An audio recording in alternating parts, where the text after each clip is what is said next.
महानाममातृभाषा मु राजेश कुमार सतपथी आपण मानक आउ थे स्वागत करुच्ची मनबोध चौतीसार व्याख्या कार्यक्रम को 6 आद्य वर्ण युक्त पद पर्यंत गत भिडियो रे मु व्याख्या करी तेबे आज यही व्याख्या को आगे नेबा।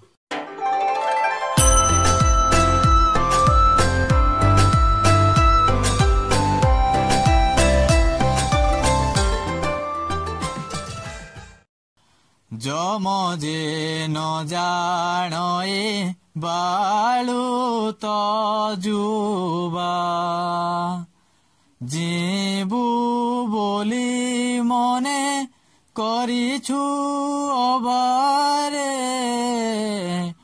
जणे हे केही एथु नाही अमर जगन्नाथंकु भज हे बुधार रे जगन्नाथंकु भज हे बुधार। हिंदू धर्मशास्त्र अनुसार मृत्युर देवता हेउछंती जम। से प्रत्येक मनीषर मृत्यु निर्णय करिथांती। मनीषर जन्म अछि माने मृत्यु सुनिश्चित। मनीष हेउ बा अन्य कोनोसी प्राणी हेउ जे भी महिमंडल रे जन्म लाभ करिछि तार मृत्यु सुनिश्चित। तेबे केबे मृत्यु हेबो केउ परिस्थिति रे मृत्यु हेबो ताहा पूर्वरु ही आम कपाल रे लिखित होई आसीथाय, अर्थात आगरु ही आमर भाग्य निर्धारित होइथाय। तेबे जम केबे भी विचार करे नाही बालुत की जुवा बा वृद्ध की वृद्धा से बयसर माप करे नाही, से केवल कालर माप करे। अर्थात जो दिन आमर बा जो दिन मनीषर बा जो दिन कोनोसी प्राणीर काल सरी जाए सही दिन तार मृत्यु हुए। यह आगुरु ही जम निर्दिष्ट करिथांती। तेबे आम भाग्य अनुसार आमर कपाल लेखन अनुसार मृत्यु होइथाय। मृत्यु केबे भी युवक वृद्ध इत्यादि देखे नाही। तेबे मनीष बेले बेले जमंकु दोषी साब्यस्त करिथाय। से माने कम बयस रे जदि जणे मरी जाए, जदि अपरिपक्व बयस रे जणे ता घर लोकंकु छाड़ी चली जाए तेबे सेते बेले लोके जम देथांती। किंतु प्रकृत रे जम दोषी नुहे। जम निजर कार्य करंती, जम निजर कर्तव्य करंती। टीका गोविंद चंद्र रे मध्य कवि कहिसंती सेही काल जम बड़ दारुण रे न जानै दुख सुख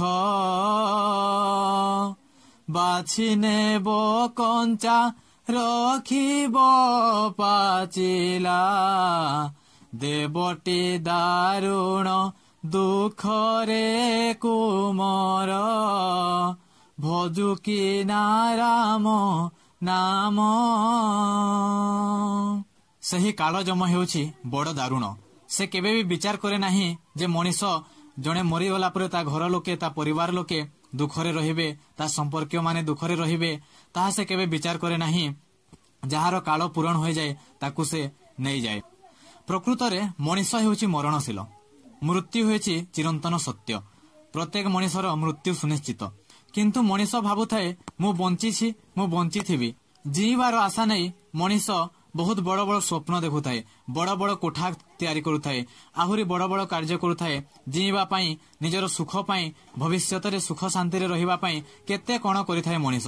किंतु प्रकृत रे एठारे केही अमर नहंती। जणे हे केही एथु नाही अमर, एठारे केही मध्ये अमर नहंती। जेउ माने भी आसीछंती निजर काल सरी जिबा परे समस्ते चली जाइछंती। आमे जदि अतीत को अनुध्यान करिबा महान ठारू महान पुरुष तथा दुर्दांतरु अति दुर्दांत खलनायक समस्ते एठारू चली जाइछंती, केही मध्ये अमर हुअंती नाही। किंतु उद्धार हेबा पई गोटे पथ अछि। आमे अमर होई परिबा नाही, किंतु एही भवसागररु एही पाप रूपक गर्तरु बा एही जंजालमय संसाररु आमे उद्धार होई परिबा। मनुष्य उद्धार होई परिबो। उद्धारर केवल गोटे मात्र पथ हेउछि जगन्नाथंकु स्मरण करिबा, जगन्नाथंक नाम भजिबा। सेथि पई कवि भक्तचरण दास कहिसंती जगन्नाथंकु भज हेबु उद्धार। अर्थात सही जगतर नाथ जगन्नाथ स्वयं कालिया ठाकुर सही प्रभु ही आमको उद्धार करि परिबे। मनुष्य जदि एही भवसागररु एही संसाररु उद्धार हेबाक पई चाहुथाय तेबे ता पई गोटे मात्र पथ हेउछि प्रभुंक नाम स्मरण करिबा, प्रभु जगन्नाथंक नाम भजन करिबा। तेणु समस्ते सही प्रभु जगन्नाथंक नाम भजन करंतु। एवं आजिर भिडियो एतिकिरे समाप्त करिबा। पुणी परवर्ती पर्याय रे मु एही व्याख्या को आगे नेबी।